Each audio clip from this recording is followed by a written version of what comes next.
Hello, everyone from Glasgow. Hiya. Thank you very much for joining us this afternoon. I think Annie and I have a mix of emotions at this point in a Friday afternoon in Glasgow, feeling incredibly privileged to have been part of the journey of this Mm. MOOC. A bit relieved that we've got to the end in one piece, and it seems to have been well received by you all. We are so appreciative of the range and volume of comments that you have offered to us, and the kind of range of issues that we've had to discuss, and the wonderful, respectful way that people have um, treated one another and engaged with the issues in a way that's enabled lots of different voices to be heard. I think that for me, the thing that's Excuse been me. really inspiring is that people have come at it. We said this before, people have come at the course for different reasons. They've come because they've maybe had experiences in the past. And I think we're really grateful that people have felt safe enough to share Mhm. those on the platform, but also people who have professional interests and all the rest of it. And for me, it's in terms of the material that we've explored in terms of the importance of survivors' experiences to the knowledge that we've built around this issue. I think that that's a testament to that. And also, if people are coming to the course wanting to make sense of their own experiences, it seems to me that they've actually done so. And Mhm. they've had a lot of really good support from other people, which I think we've created a really nice, supportive community Mhm. around this issue. And that's what you need. You need a safe environment where people can talk about some really complex issues. Would you Yeah, agree? absolutely, I would agree. And I would guess that many people began the course without thinking that they might actually make some disclosure of their own experience, Hmm. but have felt able to do so because of the respectful way in which those disclosures have been treated, and people have been interested, concerned, reaching out, and sometimes that outreach is from across the world, do you Hmm. know? So someone in Glasgow is being offered support and warmth from someone in Africa or from Australia. Hmm. So it's been an absolutely amazing experience, and I hope that the people who've participated, I hope that you all have got as much from it as we have. It's an incredible learning journey. Yeah, and I think also given that during the course we had some very interesting topics in the news, particularly with the Weinstein affair. And I think that it was timely in terms of how that issue came up just at the right week Hmm. when we were dealing with media, but also the way that people are modelling how to disclose and how to respond to Yeah. disclosures, I think has been really, really interesting as well. And it's a contrast to what people have been talking about in the media, where people weren't believed at all. So I think that Absolutely. that bit of modelling has been really helpful, and I think it helps people to support others. And Hmm. that's another bit of learning that I suppose we didn't really anticipate when we set out the learning outcomes for the course as well. You know, It's been, I suppose, serendipity has had a part to play in there. sadly. Sadly, absolutely, Annie, sadly. But sometimes when we talk about the way in which everyday sexism rears its head, we couldn't have had a better example Yeah. in many respects, and a better affirmation, really, Mm. that this is the lived reality for many women, and for many men, Sure. every day of their Sure. lives. So it's been, we had no control over the timing of that, honestly, No. folks. No. But it's given us a vehicle in some ways to explore issues that sometimes are dealt with in a way that suggests that they're not credible. So Mm. And that's been really important. I think it was a really good illustration of, we talked about the dialectic of trauma, how that affects societies as well as individuals, and it's like the first reaction is often to disbelieve somebody. Hmm. So when you see the press about that, I think it was a really good illustration. So no thanks to Mr. Weinstein, but the press and the issues, I hope that people have found the course useful in helping them to Hmm. make sense of the coverage Yeah. and actually what's been happening over that whole period that it's been going on. So I think that we could, you may remember that we asked you to complete a poll at the beginning of the course, and again in fact this week we've asked you to complete it again, and you may have detected that there was a rationale behind that. I should say that please continue if you haven't finished the course yet. Please do complete the survey, and it will only add to the information that we've got, and it gives us some really useful ideas about the trends. But the two sets of questions that we explored in the poll, the first one asked you about what you think other people in your social circle or in your community would do and how they would respond. Would they approach a friend if they thought that he or she was in an abusive relationship, and would they let them know where they could get some help? And it was interesting that the percentage of people who said that it was likely that they would offer help rose quite substantially between the first and the sixth week of that. So that's something that's indicating just a way that people are learning, and they're learning more about things, and that it's something that people can intervene in. So that was a really interesting. I mean, all of it's quite an interesting set of findings. In terms of the second question, which was, would you ask a stranger who looks very upset at a party if they're okay or need help? Again, the people who said they were extremely likely to do so rose actually doubled. So people were clearly a wee bit more confident in stepping forward, and that they would find that they had read the situation a wee bit more perhaps, and that they would be more likely to intervene. So that's again something that we're reading it as something that indicates that people are learning and they've got a bit more understanding about how to approach these situations. The next question was, would your friends or someone or people in your circle, would they stop sexual activity when asked to, even if they were sexually aroused? And that's quite a tricky question to answer. But actually, the fact that they would stop rose substantially from 34 to 41%. So again, people are recognising issues of consent and that it's possible to stop, and it's very respectful to do so. So again, that's something that people are indicating that they've changed their views on that. So would you like to carry on with the next one? Yeah, I think we're doing what we have right now is some pretty raw data. So we are encouraged, I think, by the responses and by the direction of travel. We're not making any great No. claims at this point to validity and reliability of this because we haven't got all the data in. So what we're giving you is the first impressions that we are beginning to form from the responses that we've had. So we then move from asking about your social circle to asking about you in the survey. And one of the things that we asked at the first instance was, would you approach someone that you knew if you thought they were in an abusive relationship and let them know that you were here to help?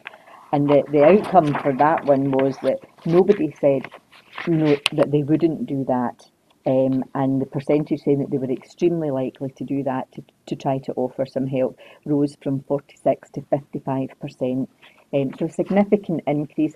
And I suppose one of the things that's come out of the comments that have been in some of the discussions is that people feel that they've got a language with which to speak the idea, the concept of domestic violence that they maybe didn't have before. They might have felt instinctively or intuitively that something wasn't quite right, but they didn't have the language or the words to say to a friend, are you okay in that area of your life? So we're hoping that that's what some of this material indicates for us. Second question that we looked at in this series of questions was, would you ask a stranger who looks very upset if they're okay or if they need help? And that business about approaching strangers in the world in which we live in today, we often lead very individualised lives, and the idea of being citizens or parts of communities can sometimes be quite challenging. But again, the percentage of people who said that they would be extremely likely to ask somebody if they were all right or if they needed help rose from 31 to 39%. So I suppose what we would say is the direction of travel seems quite positive in that regard. And also the idea that they would be more active bystanders in that regard and in these situations. Yeah. And again, in the way in which we've framed some of these questions, it takes a bit of thinking through what does it mean and what the context. And I guess our students will often say we need more information, and we always need more information. So this is very much an impressionistic thing. And the next question was about, would you do something to help a very intoxicated person who's been brought upstairs in a party by a group of people. And again, what we saw was people moving from being perhaps likely to intervene or to at least check it out rose from 46 to 59%, so quite a significant increase there. And I suppose a bit about positive engagement and active engagement, not just thinking it's not my business, or if it's not your business and you're at a party and this is a group of friends, if it's not your business, whose business is it? And that's what we need to think about. And also people having the confidence, Yeah. feeling they're more confident to be able to approach people and not to be frightened of what they might say, but to be prepared to actually take that on and just to not to take the risk. To take the risk. Yeah.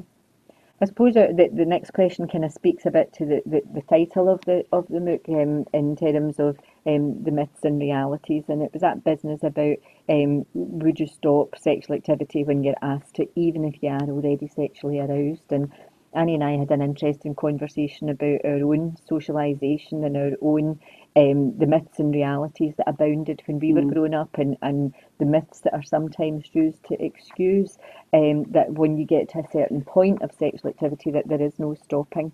And there may be no stopping for the individual, but there certainly is a stopping that's possible for anybody at any point when it involves another person.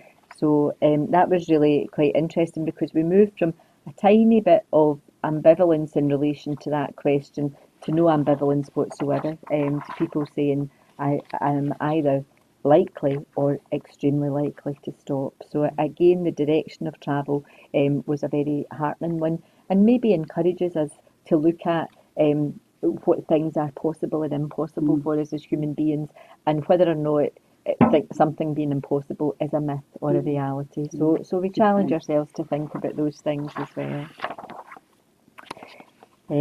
We came to the ever vexed question about whether or not it is what women wear that invite sexual assault, and we asked that question. When girls go to parties wearing slutty clothes, they're asking for trouble. And we asked people to say whether or not they agreed or disagreed with that. And once again, we had significant movement in relation to that. The percentage of people who disagreed with that statement rose from 66 to 74%. And I suppose some of the in the discussions, sometimes people have said, I didn't realise that I thought that way, or I didn't realise that I subscribed to that point of view. And some of the material in the courses encouraged me to think a bit more deeply or a bit more specifically about that and what that means. The last one, but certainly Annie and I kept asking each other this question, and to see where the emphasis lay, and to make sure that we got the question right. And it's that business of having double negatives in sentences that makes things difficult. But ultimately, what we were asking here was that if a girl doesn't physically resist sex, even if she's protesting verbally, it really can't be considered as rape. And once more, people moved from an ambivalent position to a very clear position that said, the physical resistance is one aspect of it. If somebody's saying no, they're saying no. And that was ultimately where we got to. So nobody said that they agreed that if somebody didn't physically resist, then it couldn't be considered rape. Nobody at all. And almost everybody else either strongly disagreed or disagreed that the issue of physical resistance was crucial to whether or not an activity was considered as rape. I think the questionnaire highlighted something that's really important in the whole course, is that our attitudes are important to this. Remember we talked about the pyramid of discrimination. So attitudes feed behaviour, etc. And I think it's important. You can't study this subject abstractly. You can't study it as something that happens over there, or it's purely academic, or in any sense. It's something that happens to everyone, and we all have opinions and attitudes. So it was really interesting to read how people have clearly reflected, and to me it's indication of what they've learned. They've gone from one position, thought about things, and they've actually suggested through this questionnaire that they think something differently now. So that's about personal reflection on their own behaviour, which to me is really powerful. So please do, if you haven't done so yet, we would encourage you to complete the questionnaire now, and we'll get more information about that, and it'd be really valuable. And it might be useful for you to do that exercise too, to see if you've changed what you thought about things at the beginning of the course. So we'll maybe take some, have a look at some of the questions. There's a question here from Sarah. Thanks, Sarah, for putting this in. You've asked what our thoughts are about perpetrator programmes. Do you know of programmes available that have had some success in reducing violence and changing behaviour? And how do you feel funds should be distributed? This has been a contentious issue from the very beginning of the sort of movement, particularly with Women's Aid, and looking at where money should be spent when monies are tight, Scarce, as they are. yeah. But there have been perpetrator programmes, haven't there, for many, many years, since the early 80s, and starting in Duluth, which was the main one that everybody has heard about. But I think that there's no question that they change perpetrators' behaviour in relation to the use of violence. That's been something that's been shown. And the Dobashes that we talked about or met, didn't we, before, they have done a lot of research on that. And also these perpetrator programmes allow their partners, their ex-partners or partners, their wives to be involved, and their children to get services. And I think that's always a useful engagement to help them to think about their situation and ways of keeping themselves safe. But perpetrator programmes aren't just about court-mandated ones, are they? They're about community ones as well. Yeah. You were talking about the Safe and Together approach. Hopefully you will remember seeing Anna Mitchell from Edinburgh talk about the Safe and Together approach, where there is a very purposeful redirection of what it means to use violence against your partner in a family situation. So helping people or encouraging people to look at the way in which they parent their children being a holistic thing, and that if you opt to use violence against your partner, then in some respects you might want to consider what that means as a parenting choice. How you treat the mother of your children, and I use that advisedly just in terms of the statistics, but how you treat that person sends a message to your children. So thinking about what that means, and the Safe and Together approach encompasses the whole family. So I suppose there is always that difficulty of separating people out and saying we'll have a programme for perpetrators. We can't work with perpetrators in isolation from their families. That won't have the kind of impact that we would want in terms of changing people's behaviours. The perpetrators don't abuse people in isolation. They abuse people in their families, in their communities. So addressing their behaviour can't be something that is done in that individualised way. So the question of should we invest more in perpetrators and less in victims isn't a real question for me in some respects. No, it isn't, do you see what I mean? But I think it's about taking that broader community approach to it that we've been talking about, coordinating the approach. And I think that initially, for instance, in Scotland in the early days, it was really important to get services to support women and children, to make sure that there was mechanisms in to protect them. And once that's in place, if you're going to do long-term prevention, tertiary prevention, you have to then begin to address it. So I think there does need to be investment in perpetrator programmes, both community-based ones and also court-mandated ones, and also prevention in primary senses and also in secondary sense. So I think that it's part of a whole picture. And how governments or funding bodies distribute the money is they have to make these difficult decisions about where to put it. But in my view, it all needs funding. But I'm not a politician and I'm not making these big decisions about these things, thankfully.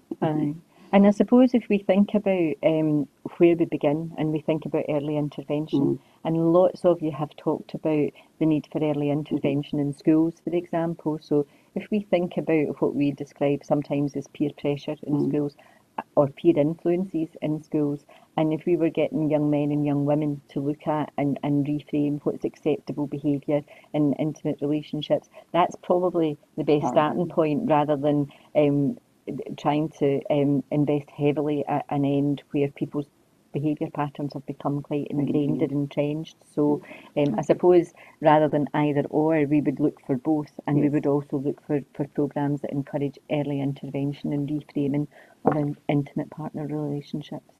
And there's a question from Nikki, looking to fact check some questions. Hi, Nikki. She's talking about the statistics used in training and how she can be sure that the ones she's using are useful and verifiable. And I would say that in week two, there was quite a lot of resources looking at the international figures from the United Nations, also from Europe, and also from the World Health Organization. And if you're working in Scotland, which I don't know if you are, there's certainly lots of information on the Scottish Government website, crime statistics and so forth. And Rape Crisis Scotland have got a lot of statistics about that. Women's Aid would have it too. So these, we've provided quite a lot of links to that, but you know, it wouldn't be difficult to find more, and by all means use the ones that we've offered and suggested to you.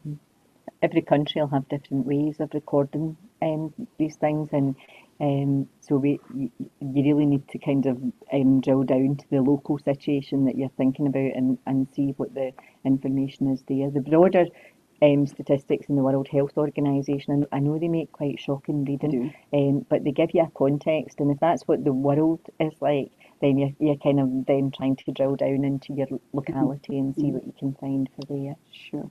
There's a question from Lavona. Can you? Lavona talks about coercive control. Can you please address this as explained in the audio by Dr. Stark? It's very important that women learn how to recognise this, because it often presents itself very subtly in the early stages of a relationship. The mistake women make is to find it flattering, because we've been conditioned to believe that a man will take care of us. I think you hit the nail. I don't know if that analogy is a very good one, hitting the nail on the head, but actually what you say there in terms of how coercive control, the insidious nature of coercive control, for many people in that circumstance, they don't realise that they are being controlled until they are so controlled that they have, in some respects, lost the ability to make their own decisions and to think freely for themselves and to recognise the situation and circumstances that they're in. So absolutely, it's a crucially important feature of violence against women. And I suppose that element that people think that from the outside, this looks as if you have someone who is catering for your every need and taking care of you in every way under the sun.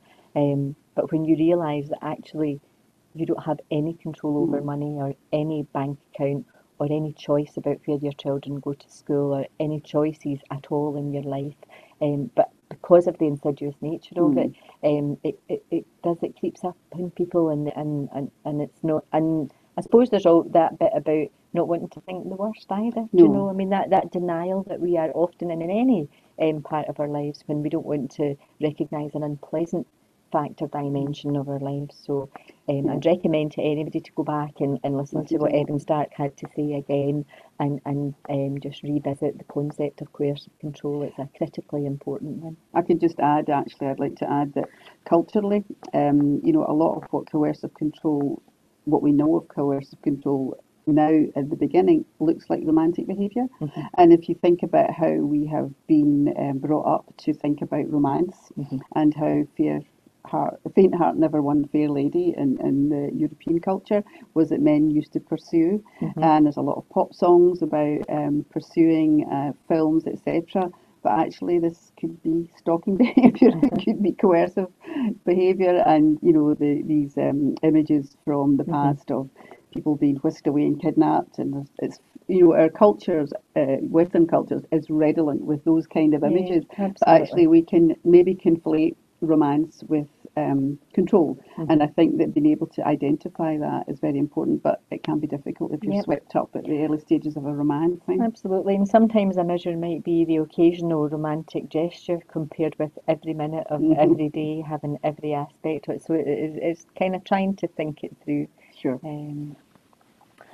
A question here from I'm not sure if it's a question or maybe just a statement from Scott. There remains the negativity of society perpetuated by a media with such attitudes as there's no smoke without fire, the rule of thumb, allow allowing a husband to beat his wife with a stick no thicker than his thumb. Our past to this day still trickles down and is accepted as normal.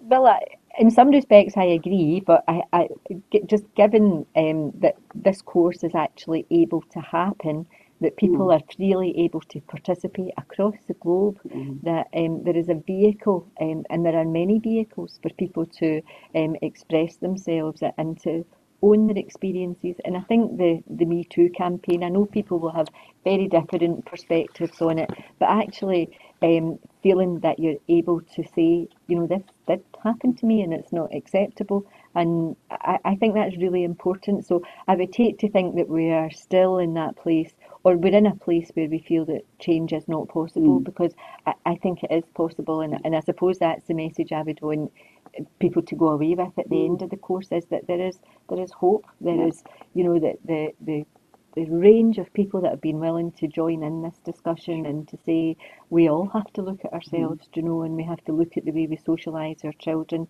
This doesn't belong just solely in the adult world. This no, belongs to no, all of us, and we need to address it. So I would not be too downhearted, Scott. I no. would want to kind of feel that we've made significant progress. Laws have been repealed. You know, we have access to justice in a way that we haven't had in the past. So, And it'll vary across the globe, but I think that that's one of the things that's been really amazing about the course and reading people's comments as the course has progressed towards the end is that people are keen to do things. mhm, You know, people are galvanized, they really want to go out and make a difference. And the when we started the course, we did use the term social movement. We, you know, encouraged people to think about this as a social movement. And I think it's been really heartening to see that people actually have taken that on. mhm, And we've been reading a lot of comments about people, haven't we, that are saying that, oh, I'm going to go do a survey in my community. I mhm, want to know how I can do this. People have been contacting us with asking for ideas and resources, etc. So because it is something that affects all of us yep, directly or indirectly, everybody can actually do something about it, even if it is just stepping in, mhm, or even if it's actually doing something more, or even having conversations at work or mhm, with your pals. And I think that's another thing that's been great to see is that people are having conversations with their husbands and their wives and their children and their mhm, family, and they're becoming educators now, yeah, and they're encouraging people to learn and to spread the knowledge. And I think that's been really heartening for me, mhm. and which is kind of what we want to do. Absolutely, and the idea that we are all educators, I think, has been so important for me. This course has, I don't know if attractive is the right word, but people participating in the course. We've had people talking about PhD level study. We've had people talking about having had to leave school at a very early age because they were pregnant and so had no qualifications, and being unsure about their capacity and ability to engage in discussion, and the education that has gone on right across that. Mm, You know, we had some struggles in the beginning to think, how do we pitch this in a way hmm that's accessible, and it's been really encouraging to see even people that have been practicing in this field for many years saying it was really helpful to revisit some of mm, these yeah. ideas, or actually I hadn't thought about that, or that's changed since I did my initial training, and the encouragement and the respect that's been shown to people who are saying, all I bring with me to this, as if that's all I bring with me Mm, to this is my personal experience. Those personal experiences have really kind of helped us to build mm, understandings. Do you know, that's where this issue has been in, that's where it's informed from, yeah. and where we develop our thinking from, and go forward with it. And it will, yeah, it'll go on. And like we've said, it's the myths and realities aspect of the title. It certainly seems to have been cleared up in a lot of senses because there are a lot of myths around this. A lot of people, you know, have everybody's got opinions about it. But when you start to, and I've been very heartened by people being very pleased about the evidence that they've been given and how that has helped them in their conversations and helped them to be more confident about talking to others about these issues. So we hope that the myths have been thoroughly discounted, and we Hmm. hope that the realities are there. And if you don't know the answer, you now know perhaps where to go and find it. And I think that's really important because this is a journey. This will continue, sadly. It Hmm. has to continue. We have to keep building knowledge. We have to keep building communities who are prepared to learn and discuss it and to continue that. So So thank you for all that contribution. You are Yeah. building that. I'm thinking there's a question here from Sakubunda. I hope I've said your name properly. You've said, having studied this course so far and the wonderful information it possesses, what should be the provocative message to the global governments and local communities at large in stopping violence against women? Well, that's a big question. I'm not sure that there's a very kind of short answer to it. I guess one of the responses would be that we see in loads of the mission statements, if you like, and policy documents, we see a lot of statements about what the policy direction should be. And I suppose what we would want to see would be actions, not simply that we aspire to do, but this is how we will get Mhm. there. Do you know, there are many aspirational statements in these mission statements, but not enough a lot of this is the action plan Yeah. that will take us to that place. And I think that this issue has come to prominence because of activism, because of grassroots activism, and people taking that forward and speaking, collectively coming together and pressing for change and creating social movements. So this is something that has created where we are today. And I think, as I say, it has to continue. And Mm-hmm. people have to go and challenge their politicians and their local services, and they have to recognise that they have a voice, because people have a voice in a, well, maybe they don't in every Mm-hmm. community, but if you have a voice and you have an opportunity to connect with your local politicians, your leaders, or people who have power, then that's a political step. So that's a big question in lots of countries, and it can be very, very challenging. So again, that has to be done safely. Yeah. But it may be that there are ways, and social media, like this course has shown, social media is very powerful. Mm-hmm. So there are many ways that you can influence that, even if it's just conversations in your community. Mm-hmm. Absolutely. So I guess we look for messages that are um, inspirational, aspirational, Mm, but also give us some kind of guidance about, so what does that mean in reality? Do you mm, know? And it might be a conversation. Do you know, some of the social attitude stuff that we've gone through with you in terms of change? Sometimes a conversation mhm, changes somebody's life. Do you know, the acknowledgement that somebody else can see you and mhm, hear you, and that someone else is willing to reach out to you, can give somebody the strength and the courage to say that to the next person, yep, to build it. So yep, it might be a slow burner, yep, but certainly the it's been lit, yeah. and I don't think there's any stopping the direction of No, travel. I no, hope there's no stopping the direction of travel, but it's I mean, in terms of participation in this course, people have made a statement already, do you know, and we will.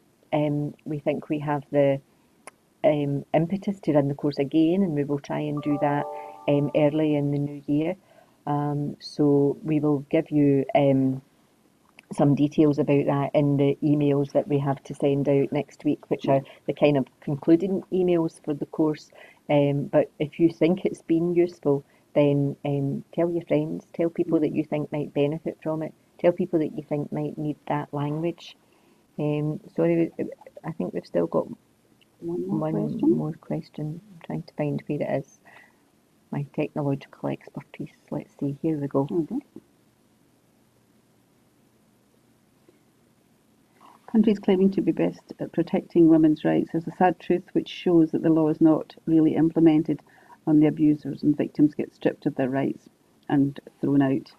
Yeah, well, we can't speak for every country, Hmm. and yes, there are many, many injustices that uh, are affecting victims and survivors of violence against women. And abusers often are behaving with impunity. So that's a sad reality, unfortunately.